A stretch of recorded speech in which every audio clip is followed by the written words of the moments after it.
የሁሉ ነገር ባለቤት አምላካችን ቅዱስ እግዚአብሔር በበደልና በኃጢአት በቆየው ማንነታችን ላይ ይህችን ቀን ለፍሬ ስለሰጠን ክብርና ምስጋና ለስሙ ይሁን።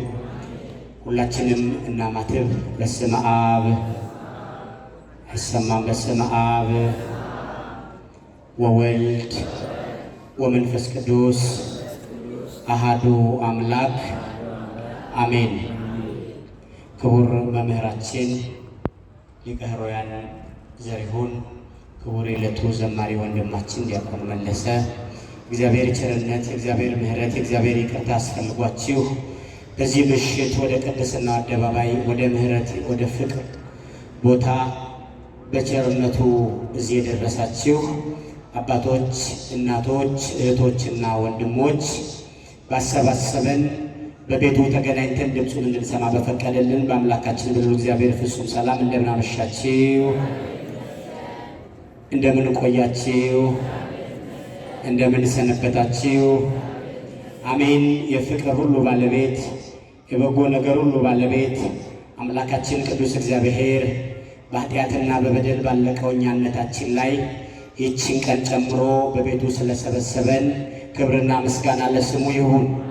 እግዚአብሔርን ያየንባት፣ ስለ እግዚአብሔር ያወራንባት፣ ስለ እግዚአብሔር የተነጋገርንባት የሁላችን እናት እመቤታችን ቅድስት ድንግል ማርያም ስለ እናትነቷ፣ ስለ አማላጅነቷ ልጇና ፈጣሪዋ በሰጧት ክብር ልክ ስሟ የተመሰገነ ይሁን። እጅግ የምንወደው መልአክ፣ እጅግ የምናከብረው መልአክ ቅዱስ ሚካኤል አማላጅነቱ ጥበቃው ከኛ ራቀምና ስለ አማላጅነቱ ስለጠበቃው ስሙ የተመሰገነ ይሁን። እንግዲህ እግዚአብሔር በፈቀደ መጠን ከዕለቱ ከሳምንቱ በሰላም አድርሶናል። ክብርና ምስጋና ለአምላካችን ይሁን። እሺ እንግዲህ በዚህ በዮሐንስ ራእይ በምዕራፍ 3 ከቁጥር ስንት ላይ ነበር? አቤት ምዕራፍ 3 ቁጥር ስንት? የለም እንዴ? ምዕራፍ 3 ከቁጥር ስንት? ዝም ከማለት መሞከር ይሻላል። 4 ብሏል። 4ን ግን ከተማር ወር አልፎናል። በጣም እየሰነፋችሁ ነው ማለት ነው። ቁጥር ስንት ሰምቻለሁ? እዛ ቁጥር ስንት? ቁጥር 7 ቃለ ሕይወት ያሰማልን። አምላካችን በእድሜ በጤና ይጠብቅልን። አሁን እልል ያለው ሰውዬ ምን ተብሎ እልል እንደተባለም አላወቀም። እልል ያሉት ከሴቶች አልመጣ ከወንድ አይደለም፣ ከሴቶች አካባቢ ነው። እሺ እንግዲህ ሰርምኔስን ጨርሰን ፊላደልፊያ ወደ ተባለው የቤተ ክርስቲያን መምህር የተጻፈውን መልእክት እናያለን ብለን ሳምንት ግን ወቅታዊውን ጉዳይ በዚህ ሰዓት ላይ ከመካከላችሁ ክፉን አርቁ በሚል ከመካከላችሁ ምኑን አርቁ? አቤት ከመካከላችሁ ክፉን አርቁ በሚል የዛሬ ሳምንት ተነጋግረናል። ቤቱ ላይ ክሪስማስ ትሪ የነበረ ያመጣ ሰው አለ? አንድ እህታችን መጣችና እኔ መምህር አላመጣሁም በውድ ገንዘብ ስለሆነ የገዛሁት ሽጬዋለሁ አለች። ይሁን ይህንንም መናዘዝ አንድ ነገር ነው አይደል? ውድን የገዛሁትና ምን አድርጌ ላምጣው? ባመጣው ታቃጥሉታላችሁ ብዬ ስለፈራሁ ሸጥኩት፣ ግን ለእኛ ሃይማኖት አልሸጥኩም አለች። እስቲ ይህንን ደግሞ ቀስ እያልን እናየዋለን። ስለዚህ ሳምንት ላይ ያየነው ነገር ምንድን ነው? የክሪስማስ ትሪን በተመለከተ፣ የገና ክብረ በዓልን በተመለከተ የበዓሉ ባለቤት ማን ነው? ልደቱ የማን ነው? የማን? የልደቱ የክርስቶስ ነው አይደል? ልደቱ የማን ነው? ስለዚህ በበዓሉ የሚነግሰው ማን ነው? ክርስቶስ እንጂ በቀይ ደም የተነከረ መንፈስ ያለበት ነገር በየቤቱ ሊሰቀል አይገባም። ልጆቻችሁንም ከዛ ነገር አርቁ ብለን ባለፈው ተነጋግረናል። እንድናስተውል አምላካችን ይርዳል።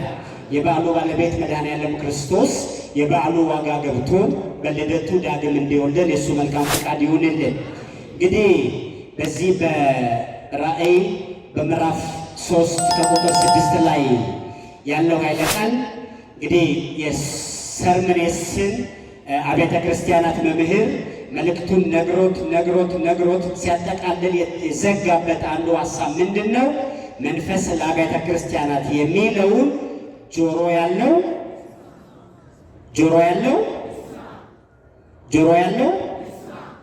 ይስማ ብሎ አሁን የሚጀምረው ደግሞ ወደ ስድስተኛው የቤተ ክርስቲያን መምህር እንግዲህ ባየናቸው በአምስቱ መምህራን፣ በአምስቱ ምዕመናን፣ በአምስቱ አገሮች ምን ያህል እንደተማራችሁ እናንተ ራሳችሁን ገምግሙበት። በሰማችሁት ነገር ምን ያህል እንዳላችሁ። ፊላደልፊያ የምትባለው ከተማ ከዚህ የልድያ ከተማ ነች፣ የልድያውያን ከተማ የምትባል ነች።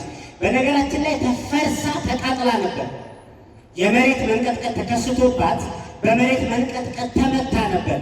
በጣም የሚገርም በደል ከሚከወንባቸው ከተሞች መካከል አንዷ ነበረች እቺ ከተማ። አምልኮተ እግዚአብሔር ቆሞባት ነበር። ወንጌል ሲሰበክባት የነበረች እቺ ዝነኛና ታሪካዊ ከተማ ከወንጌል ማዕድ ራሷን አርቃ ነበር። ብዙዎች በክርስትናው ዓለም እየኖሩ እያለ ሳያውቁት የዚች የፊላደልፊያ ከተማ በዚህ በኮጋሞስክ በሚባለው ወንዝ አካባቢ የምትገኝ ከተማ ነች እና በዚያች ከተማ ላይ የነበረውን የክርስትና ጥንካሬ ዘመናዊነት የሚባል ነገር አበላሸው። ምን አበላሸው? አልሰማችሁ? ዘመናዊነት የሚባል ነገር አበላሸው። ይሄ እውቀት የሚባል ነገር አበላሸው። ይሄ ፍልስፍና የሚባል ነገር አበላሸው። ሶስቱ ነገሮች ናቸው፣ እውቀት፣ ዘመናዊነትና ፍልስፍና። ሶስቱ በአንድ ተጨምቀው ሊታዩ ይገባል። ግን የተቀመጡት ልክ መጽሐፍቶች ለእነዚህ ያስቀምጧቸው ለፊላደልፊያ በዚህ በክርስትና ሕይወቷ ተመታ፣ ህዝቦቿ ከንቱ ሆነው ይገርማቸዋል። እናት ከልጆቿ ጋር ጡት እያጠባች ከተማው በመሬት መንቀጥቀጥ ተደረመሰች። ሽማግሌዎች እያሉ በመሬት መንቀጥቀጥ ተደረመሰች። ሕፃናት እየተጫወቱ የመሬት መንቀጥቀጥ ይህችን ፊላደልፊያ የምትባለውን ከተማ ጠፋት። ለምንድን ነው በዚህ ልክ ከተማዋ ላይ ይህን ነገር ያስተናገደችው ሲባል የፊላደልፊያውያን የክርስትና ደረጃ በሶስት ነገሮች ተመቶ ነበር። በስንት አልኳችሁ? አንደኛው ምንድን ነው? አንደኛው ምን? ዘመናዊነት። ሁለተኛው እውቀት ነው። ሶስተኛው ፍልስፍና። እነዚህ ነገሮች የነሱ የክርስትና ደረጃ፣ የቅድስና ደረጃ፣ የበጎነት ደረጃ፣ የመልካምነት ደረጃ አቅድጨው ከእግዚአብሔር ጋር አጣሏት ከተማዋ። አሁን ከተማ ስላችሁ የከተማ ሆቴሉ፣ አስፋልቱ፣ መንገዱ፣ ድንጋይ አይደለም። አንድ ከተማ ብለን ስናወራ ከተማ ውስጥ ያለው ምኑን ጨምረን ነው የምናወራው? ህዝቡን፣ በከተማ ውስጥ የሚገኘውን ሰውን ነው የምናወራው። ከተማዋን እንደዚህ የጠራን ስናወራ ከተማዋ በውስጡ የያዘቻቸው ሰዎች አሉ፣ እነሱን ጭምር ነው የምናወራው። የመጀመሪያ ያበላሻቸው ዘመናዊነት ምን አይነት ዘመናዊነት ነው? ይሄ ዘመናዊነት ምንድን ነው? በእውቀት ሁሉን ነገር ማድረግ ይቻላል ብሎ የሚያምን በምን አልሰማችሁ? በእውቀት ሁሉም ነገር ማድረግ ይቻላል። የሆነን ነገር ፈልገውና የፈለግከውን ነገር ዝም ብለህ ወደ እሱ ትኩረትህን አድርግ። ወደ እሱ ትኩረትህን ካደረግ፣ ትኩረትህን ወደዛ ነገር ካደረግ፣ ይሄ ትኩረትህን የወሰደህ ነገር አንተ ላይ ይከናወናል ብለው ያምናል። ሀሳቡን ላስፋውላችሁ። ይሄ ማለት ምን ማለት ነው? ለምሳሌ አንድ ሰው ገንዘብ ቢፈልግ ሁሉም ነገር ትቶ 24 ሰዓት ሀሳቡን ምን ላይ ማድረግ ገንዘብ ላይ በቃ እየደጋገመ ገንዘብ ማለት።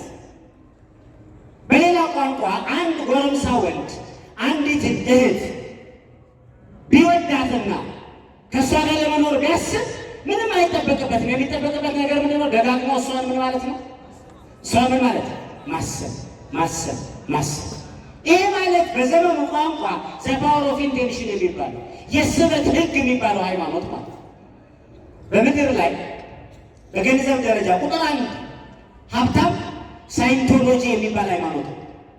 ሳይንቶሎጂ የሚባል ስለ ሳይንስ የሚያጠና ሁሉ ነገር የቀመር ውጤት ነው ብሎ የሚያስብ ሃይማኖት አለ። ሁሉ ነገር የቀመሩ የትልልቆቹ ምጥሏቸው ቢል ጌትስ ምናምን የዚህ እምነት ተከታይ ናቸው። ገንዘብን የበላይ ማድረግ፣ ለገንዘብ መስገድ፣ ሁሉ ነገር የሁሉ ነገር ወሳኙ ነገር ምንድነው? ገንዘብ ነው የሚያስብ። ስለዚህ ይሄ ነገር ምንድነው? ደጋግማ አስብ። እንግዲህ ከዛሬ 7-8 ዓመት በፊት በዩኒቨርሲቲ ህይወት ውስጥ ያለፋችሁ ሰዎች ወይም ከነሱ ሰዎች ጋር ግንኙነት የነበራችሁ ሰዎች በዚህ ከተማ ላይ ተበትነው የነበሩ መጽሐፍት ነበሩ። አሁንም ድረስ አሉ መጽሐፍቶቹ። ከዚህ በፊት ማንስቻቸው ዘሰክሬት የሚባል መጽሐፍ አንዱ ነው። ዘሰክሬት የሚባለው ምስጢሩ የሚባለው መጽሐፍ የሚያወራው ነገር አንድ ሰው 2 ድንጋዮችን ፈልጎ እነዛን ድንጋዮች ፍለጋ የሚያደርገውን ጉዞ ነው የሚያሳየው። እነዛን ድንጋዮች ለማግኘት በየቀኑ ያስባቸዋል። በየቀኑ ስለ ድንጋዮቹ ያስባል እና ሄዶ ከብዙ ሀገር ተጉዞ ግብፅ በሁለቱ ፒራሚዶች መካከል ድንጋዮቹን ስለማግኘቱ መጽሐፉ ይተርካል። የመጽሐፉ መሰረታዊነት ምንድነው? የምትፈልገውን ነገር ዝም ብለህ አስበው። የምትፈልገውን ነገር ዝም ብለህ ጎብኘው። በቃ ዝም ብለህ ስለሱ አስብ። ይህንን ነገር በደቂቃዎች ሁኔታ፣ በደቂቃዎች ምክንያት፣ በደቂቃዎች የሆነ ነገር መከሰት ምክንያት ሀሳብ ከዚህ ነገር ተለይቶ ቆጣ እንዳታጣው ምን አድርግ? 7 ጊዜ የምትፈልገውን ነገር ጻፈው። ለምሳሌ ሴት ከሆነች ኤክስ የምትባል ሴት ከሆነች ኤክስ ብሎ ስንት ጊዜ መጻፍ? ስንት ጊዜ? በስንት ቦታ? በ4 ወረቀት። አንዱን ወስደ ምኑ ጋር ነው? ራስጌ ጋር፣ አንዱን ምኑ ጋር? እግርጌ ጋር፣ አንዱን ቤትኛው በቀኝ፣ አንዱን ቤት በግራ። ይሄ ማለት ምን ማለት ነው? ወደዚህም ስትገለበት መታየው ምንድን ነው? ያንን ነገር ግድ የለም ብለው ወደዚህም ስትገለበት መታየት ነው ያንን። ከእንቅልፍ ጠዋት ስትነሳ ቀድመ መታየው ማን ነው? ይሄ ሳይለጠፍከውን ጽሑፍ ነው። አሁን እሷ ወደ ግራ ዞር ብለህ ካልተመለ መታየው። ስለዚህ ምንድን ነው ይህንን ነገር ደጋግመ ካሰብከው ያንን ነገር ምን ማለት ትችላለህ? ወደ አንተ ምን ይላል? ይመጣል። ይሄ ማለት በዘመናችን በአሁኑ ቋንቋ እነ ዳዊት ድሪምስ የተባሉት ሌሎችም ሰዎች አንድ ላይ ሆነው ወጣቶችን ሰብስበው ሞቲቬሽን እያሉ ማነቃቃት እያሉ የሚሰጡት ስልጠና ዋና ዓላማው ምንድን ነው? ውስጥ ላይ ድብቅ ኃይል አለ። ውስጥ ላይ የተከማቸ ድብቅ ኃይል አለ። ውስጥ ላይ ድብቅ አቅም አለ። ውስጥ ላይ ድብቅ የሆነ ነገር አለ። ደጋግመህ ያንን ነገር አውጣው። ከውስጥ ላይ ያለው አውጣው። አቅም ያለው አንተ ጋር ነው። ሌላ ቦታ ለፍለጋ አትሂድ። ይሄ ዘመናዊ ወይም ደግሞ ሞደርን ሪሊጂየስ ቲንኪንግ የሚባለው የዘመናዊ የሃይማኖት አስተሳሰብ የሚባለው ይሄ ዘመናዊ የሚባለው የሃይማኖት አስተሳሰብ ይሄ። ሰንበት ብለህ አትቁም። ለምን? ከቻልክ ሰንበት ላይ ስፖርት ስራ ወጥተህ በቃ ልክ እንደዚህ እያደረጉ ሰው ውስጥ ላይ አቅም አለ። ወደ ማንም አትመልከት፣ ወደ ውስጥ ተመልከት ማለት የሰውን ህሊናውን ከማላይ ማንሳት ነው። ከማላይ ማንሳት ነው፣ ከእግዚአብሔር ላይ ማንሳት። ክርስቲያኖች አቅማችሁ በውስጣችሁ ሳይሆን ያለው የሰው ሁሉ አቅሙ እግዚአብሔር ነው። ክብርና ምስጋና ለስሙ። እስቲ ሁላችሁም አንዴ ተናገሩ። አቅማችሁ ማን ነው? አልሰማችሁም? አቅማችሁ ማን ነው? ውስጣችሁ ላይ ተደበቀም በሉት፣ ውጭም ወጣ በሉት፣ ማንም በሉት፣ አቅማችሁ ማን ነው? ከእግዚአብሔር ውጭ ምንም ድብቅ የሆነ ያላያችሁት አቅም የለም። ክብርና ምስጋና ለአምላካችን። ይሄ ነው አንዱ ዘመናዊነት ከክርስትና ህይወት ያወጣቸው እነዚህ ናቸው። ሁለተኛው ፍልስፍና ነው። በፍልስፍና ህይወት ላይ በእኔ እዚህ መሆን፣ በእኔ ዛሬ ላይ መገኘት የተፈጥሮ የህይወት ዑደት እንጂ በእኔ ህይወት ላይ የእግዚአብሔር ጣልቃ ገብነት የለም የሚል አስተሳሰብ ማለት ነው። ይሄ ነው።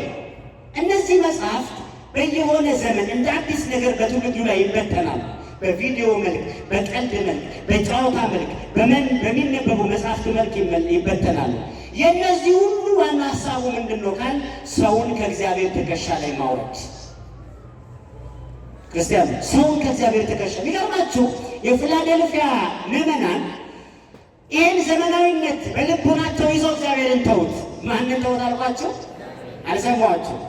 እግዚአብሔርን ተዉት። እግዚአብሔርን ከተዉት በኋላ ምድሪቱ በመሬት መንቀጥቀጥ ተመታች። ምድሪቱ በመሬት መንቀጥቀጥ ስትመታ ያ ፍልስፍና በሉት፣ ያ ጥበብ በሉት፣ ያ ዘመናዊ አስተሳሰብ በሉት፣ ይሄ ሁሉ ሊያድናቸው አልቻለም። ለዚህ ነው ያቺ የሳሙኤል እናት ሐና ምን አለች? ብዙ ጠቢባን የሚሉትን ታውቃቸዋለች፣ ብዙ አዋቂ ነው የሚሉትን ታውቃቸዋለች። ብዙ ወልደው በልጅ የሚሞቁትን ታውቃቸዋለች። ግራውን ቀኙን ምስራቁን ምዕራቡን አየችና ምን ብላ ተናገረች? ሐና ማለት ነች። ጥበበኛ የነበሩ ጠግበው የነበሩ ተራቡ አለች። ተርበው የነበሩ ምን አሉ? ጠገቡ። ከእውቀት ሁሉ በላይ እውቀት፣ ከሀብት በላይ ሀብት፣ ከመመካት በላይ መመካት በእግዚአብሔር እንደሆነ የገባት በሕይወቷ ከገጠማት መከራ አይታል። እግዚአብሔር ሁላችንን በመከራችን ይጎብኛል። ናቺ ፊላዴልፊያ የምትባለው ከተማ የንግድ መስመር ነች። በጣም ከዚህ ከታላቁ የሰርምኔስ ከተማ 120 ኪሎ ሜትር ርቀት ላይ የምትገኝ አሁን በዚህ ከቱርክ ወደዛ ኢዝሚር ከምትባለው ከተማ ወደ 70 ኪሎ ሜትር ርቀት ላይ የምትገኝ ጥንታዊ ከተማ ነች። በዚች ከተማ ላይ ይሄ የመሬት መንቀጥቀጥ ከመጣ በኋላ ፊላዴልፊያስ ወይም ደግሞ ቀድሞ የነበረው የንጉሱ ወንድም ያችን ከተማ እንዳዲስ ሰራት። ከተማዋን እንዳዲስ ስለሰራት የከተማዋ ስም ፊላዴልፊያ ተባለ። ስለዚህ አንዳንዶች የዚህ የቤተ ክርስቲያኑ መምህር ለፊላዴልፊያ ላይ ሲያስተምር የነበረው መምህሩ እንግዲህ በመምህሩ ነው እንግዲህ ህዝቡ የሚነገረውና መምህሩ የዛ የቤተ ክርስቲያን መምህር ኮርዳኖስ ነው ብለው ያምናሉ። የመምህሩ ስም ማለት ነው። ይሄ ኮርዳኖስ የተባለው ሊቀ ጳጳስ ነው ብለው የሚያምኑ አሉ። እና አባ ሄርሜስ ደግሞ ኮርዳኖስ የአቴና ጳጳስ ነው እንጂ የፊላዴልፊያ አይደለም ብለው የቤተ ክርስቲያኒቱ መተርጉማን ደግሞ ዲሜጥሮስ ነው ብሎ የሚያስቡ አሉ። ምክንያቱም መጽሐፉ በጥቅል መልክ ነው ተጽፎ የተገኘ። ይህን በጥቅል መልክ የተጻፈ በኋላ በዚያ ዘመን የነበረው አባት የመልክ የተጻፈለት መምህር ማን ነው ብሎ መፈለግ የሊቃውንት ልማድ ነውና ከዚህ አንጻር ነው መምህሩ ማን ነው። ምክንያቱም ለምሳሌ ሊቀሮያን ዘሪሁን ብለን ስንናገር ልክ እሳቸው በነበሩበት ዘመን የነበሩ ምዕመናን በጠቅላላ በእሳቸው ዘመን ይጠራሉ፣ በእሳቸው ዘንድ ይጠራሉ። ይሄ ልማድ ነው በመጽሐፍት ዘንድ። እና ወደ ሀሳቡ ልግባና ወደዚህ ወደ ፊላዴልፊያ ወዳለው ወደ ቤተክርስቲያን መልአክ እንዲህ ብለህ ጻፍ አለ። ወደ ፊላዴልፊያ ወዳለው ቤተክርስቲያን መልአክ እንዲህ ብለህ ጻፍ፣ የዳዊት መክፈቻ ያለው የሚከፍት። የሰማችሁኝ ነው? ወደ ማን ነው መልእክቱ? ወደ ፊላዴልፊያ ወዳለው ወደ ቤተክርስቲያኑ መምህር እንደዚህ ብለህ ጻፍ፣ የዳዊት ቤት መክፈቻ ሁሉ በእርሱ ዘንድ ያለ፣ ያለ እርሱ የሚከፍትም የሚዘጋም የሌለ፣ የሚከፍትም የሌለ ቅድስና እውነተኛ የሆነ እርሱ እንደዚህ ይላል። አንዴ ደግመዋለሁ፣ ስሙ። የዳዊት ቤት መክፈቻ ያለው የሚከፍት የሚዘጋም የሌለበት የሚከፍትም የሌለ ቅዱስና እውነተኛ የሆነው እርሱ እንዲህ ይላል። እየነገረው ነው ማን እንደሆነ። የምከፍትም የምዘጋም እኔ ነኝ። የምከፍትም የምዘጋም እኔ ነኝ። የማሰማራም የማስተካከልም እኔ ነኝ። የምዘራም የማበቅልም እኔ ነኝ። የምሰጥም የማሳድግም እኔ ነኝ። የመባረክም የመረግምም እኔ ነኝ። በጎ ማሳስብም የበጎ ነገር በረከት ቤትህ እንዲገባም የማደርግ እኔ ነኝ። ቤትህ በቅድስና እንዲሞላ ማደርግ እኔ ነኝ። የአንተ ዘመናዊነት፣ የአንተ ፍልስፍና፣ የአንተ እውቀት፣ ውስጥ ላይ ያለው ድብቅ እውቀት፣ ያነበብከው የሳይንስ መጽሐፍ፣ የነገሩ ፈላስፎች እነዚህ ሁሉ ሳይሆኑ የምከፍትም የምዘጋም እኔ ነኝ አለ። ክብርና ምስጋና ለስሙ ይሁን። የሚዘጋም የሚከፍትም ማን ነው? አልሰማችሁ? የሚከፍትም የሚዘጋም ማን ነው? እኔ ነኝ። የምከፍትም የምዘጋም እኔ ነኝ። ዳዊት እንኳን በዘመኑ ንጉሥ ይባል እንጂ የዳዊትንም ቤት የምከፍት እኔ ነኝ። ዛሬም የእህተ ማርያምን፣ የወለተ ማርያምን፣ የወልደ ሚካኤልን፣ የወለተ ሚካኤልን የእነዚህም ነፍሳት በጠቅላላ ማንም ሳይሆን በሀብት መንገድ ይህንን ስም ትቶ የሄደ፣ በገንዘብ መንገድ ይህንን ክብር ጥሎ የወጣ፣ በትዳር መንገድ ከዚህ ቅድስና አደባባይ የጎደለ፣ ወጣትነት ሰብሮት በሱስ ወድቆ ከዚህ ነገር ሸሽቶ ሄደ ካለ አሁን እንደዚህ ብሎ ይጽፋል። እኔ ነኝ የምከፍትም የምዘጋም እኔ ነኝ። ስለዚህ መክፈት የሚችል መዝጋት የሚችል ቀንን ማስተካከል የሚችል ኑሮን ማስተካከል የሚችል ቤትን ማስተካከል የሚችል ጎዶሎህን መሙላት የሚችል እኔ ነኝ አለ። ስለዚህ እሱ እንዲህ ይላል ብለህ ጻፍ። እስቲ እየሰማችሁ ያላችሁ እጃችሁ ነው። እየሰማችሁ ያላችሁ እጃችሁ ነው። አሁን እኔ የምለውን አብራኩ ትላላችሁ። ቅዱስና እውነተኛ የሆነው በሉ እስቲ። እስቲ ድገሙት። ለእኔ እንዲህ ይላል። ክብርና ምስጋና ለስሙ። አሁን ቅዱስና እውነተኛ የሆነው አምላካችን እግዚአብሔር እንዲህ ይላል። አሁን ለእኛ እየነገረን እዚቹ ምዕራፍ 3 ቁጥር 6 ላይ ምንድን ያለው? መስማት የፈለገ ጆሮ ያለው ምን ይበል? አቤት ጆሮ ያለው ይስማ። እንግዲህ እየሰማችሁ ነው። አሁን እንደዚህ ይላል። አሁን 6ኛው መልእክት እየተነገረ ነው። እንደዚህ ይላል፣ የሚከፍትም የሌለ ቅዱስና እውነተኛ የሆነው እሱ እንዲህ ይላል፣ ስራህን አውቃለሁ። ምንህን አውቃለሁ? እንግዲህ እስካሁን ለመጡ ለስድስቱ ቤተክርስቲያን ምዕመናን ለመምህሩም ሲናገር የነበረው ቃል እንደዚህ ነው። ምንህን አውቃለሁ? አልሰማሁም። ምንህን አውቃለሁ? ስራህን አውቃለሁ። ማን እንደሆንክ አውቃለሁ። የት ሆነህ እንደመጣህ አውቃለሁ።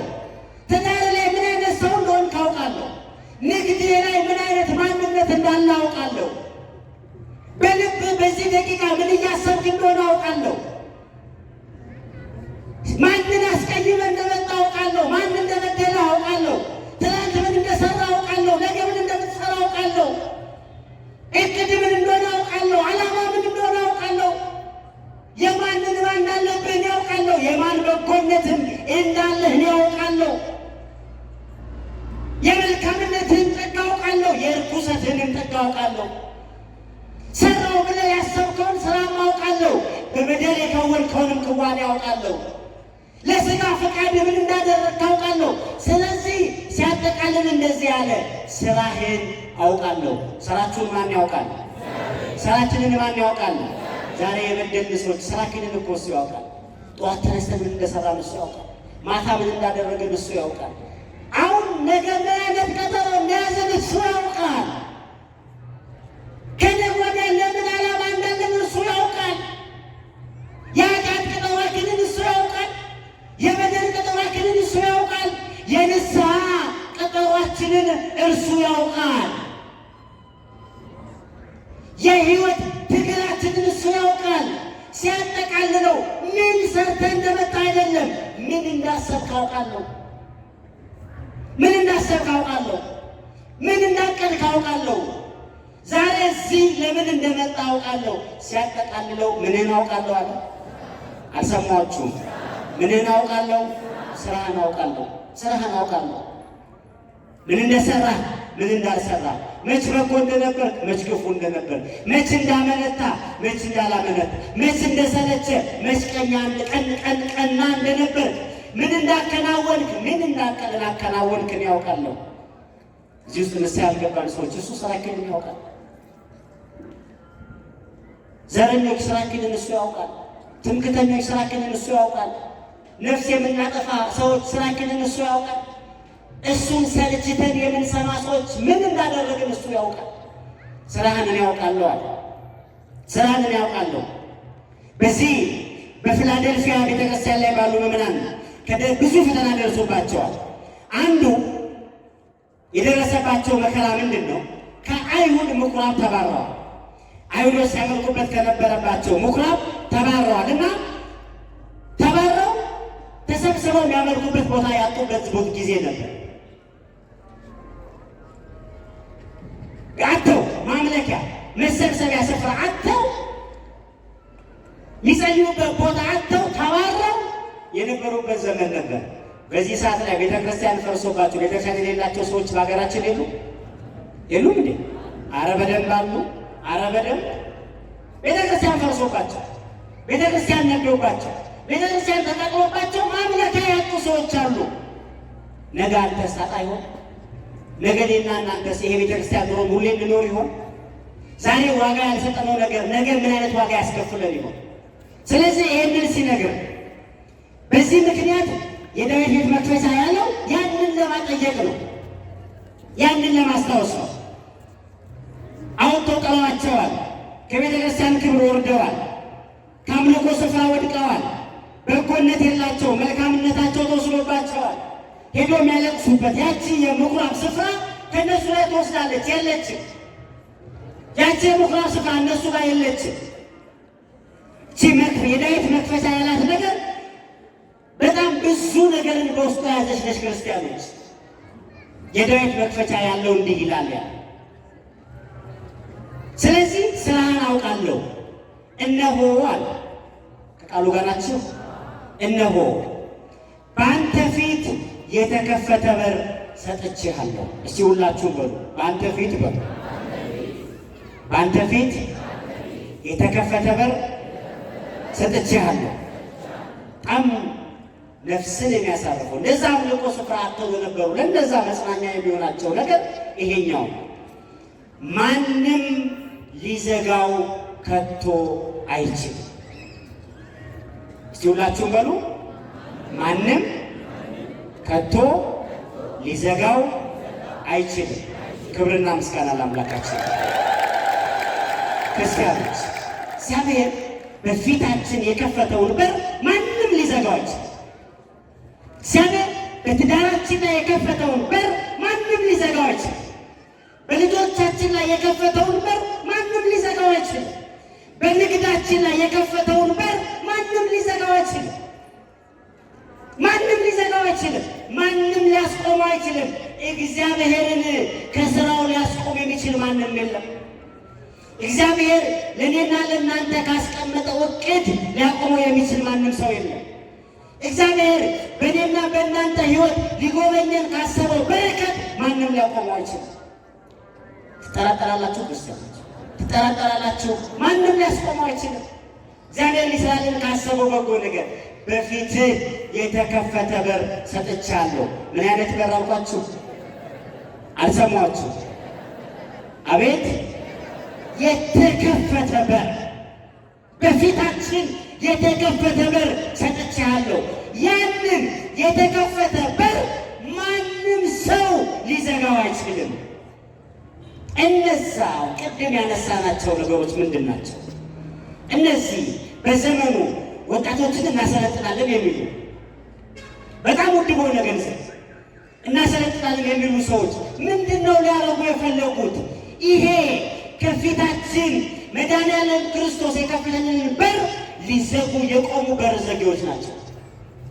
በጸሎት ፍላጎታችንን፣ በጸሎት ጎደሏችንን፣ በጸሎት ያጣነውን ነገር ወደ አምላካችን ማቅረብ ሲገባል፣ በጸሎት ልመናችንን ወደ አምላካችን ማድረስ ሲገባል፣ የልቦናችንን መሻት ለእኛ ይሁን አይሁን፣ ለእኛ ይገባ አይገባ በጸሎት ጠይቀን ፈቃደ እግዚአብሔር ማግኘት ሲገባል፣ ነገር ግን እነርሱ ምን አደረጉ?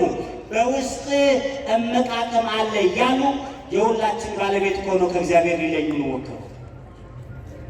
ይሄ ነው ይሄ ዘመናዊው ሃይማኖት፣ ይሄ ዘመን ያመጣው እውቀት፣ ይሄ ዘመናዊው የእምነት ፍልስፍና ትልቁ ነገር ምንድን ነው? ከፊት ለፊታችን የተከፈተውን በር መዝጋት። በጸሎት የምናስከፍተውን በር እነርሱ በፍልስፍና ሊያስከፍቱ ይሞክራሉ። በጸሎት የተከፈተውን በር እነሱ በጥበብ ሊያስከፍቱ ይሞክራሉ። አይደለም። በሩን የከፈተው ማን ነው? አልሰማችሁ? በሩን የከፈተው እግዚአብሔር ነው። ከዘጋውም የሚዘጋው ማን ነው? እሱ። ማንም ሊከፍት አይችልም። ማንም ሊዘጋ አይችልም። ከፊት ለፊት የተከፈተ በር ምን ብያለሁ? አልሰማችሁ? ከፊት ለፊት የተከፈተ በር ምን ብያለሁ? ከፊት ለፊት የተከፈተ በር ምን ብያለሁ? ማንም ምን ሊለው አይችልም። አቤት ማንም ሊዘጋ አይችልም። እባካችሁ ከፊት ለፊታችን የተከፈተ በር አለ። ይሄ የተከፈተ በር ጸሎት ይፈልጋል። ይሄ የተከፈተ በር ወንጌል መስማት ይፈልጋል። ይሄ የተከፈተ በር ቅዳሴ ይፈልጋል። ይሄ የተከፈተ በር ንስሐ ይፈልጋል። ምክንያቱም የተከፈተውን በር አልፈን ስንገባ በረከት፣ ዘላለማዊ ሕይወት፣ አዲስ ሰማይ፣ አዲስ ሕይወት፣ አዲስ በረከት፣ አዲስ ተስፋ የምናገኝበት ነው። ክርስቲያኖች ሰይጣን ዋና ዓላማው ምንድን ነው? አውሬው ዋና ዓላማው ምንድን ነው? በዚህ በተከፈተ በር እንዳንገባ በሩን መዝጋት። በዚህ በተከፈተ በር እንዳንገባ በሩ ላይ እንዳንደርስ መንገዱን መዝጋት ነው። ክርስቲያኖች አንድ ነገር ልንገራችሁ። ሰይጣን መንግሥተ ሰማያት እንድንገባ ማድረግ አይችልም። የት እንድንገባ ማድረግ አይችልም? አቤት መንግሥተ ሰማያት እንድንገባ ማድረግ አይችልም። ማድረግ የሚችለው ነገር ምንድን ነው? መንግሥተ ሰማያት ወደ መንግሥተ ሰማያት ጉዞ ላይ ያሉ ነፍሳትን መንገድ ላይ ፈተና አብዝቶ የሲኦልን መንገድ ቀለል ማድረግ ነው የሱ ስራ። ቅዱስ ቄርሎስ እንዳለው ሰይጣን ወደ በጎ ነገር ማንም ሰው ወደ ክፋት እንዳይሄድ ማድረግ ይፈልጋል። ስለዚህ ያለው አማራጭ ምንድን ነው? ወደ ክፋት የሚወስደው መንገድ ምን ማድረግ ነው? ቀለል ማድረግ። አያችሁ፣ እያሰከረ ስንቱን ከዛ በር እንደነቀለው፣ እያሰከረ ስንቱን ከዛ በር እንዳጎደለው፣ በትዳሩ እያዘሞተ ስንቱን ከዛ በር እንዳራቀው፣ በሕይወቱ እያባለገ ስንቱን ከቅድስና እንዳወረደው አይታችኋል። ክርስቲያኖች የተከፈተ በር እንዳለ የምታምኑት እጃችሁ ነው። የተከፈተ በር እንዳለ የምታምኑ እጃችሁ ነው። ድምፃችሁን ከፍ አድርጋችሁ ንገሩኝ። ይሄን በር የከፈተላችሁ ማን ነው? አልሰማችሁ? ይሄንን በር ሊዘጋ የሚችል ኃይል አለ ወይስ የለም? አቤት! በተከፈተው በር እንድንገባ አምላካችን ያግዘን። ወስብሐት ለእግዚአብሔር።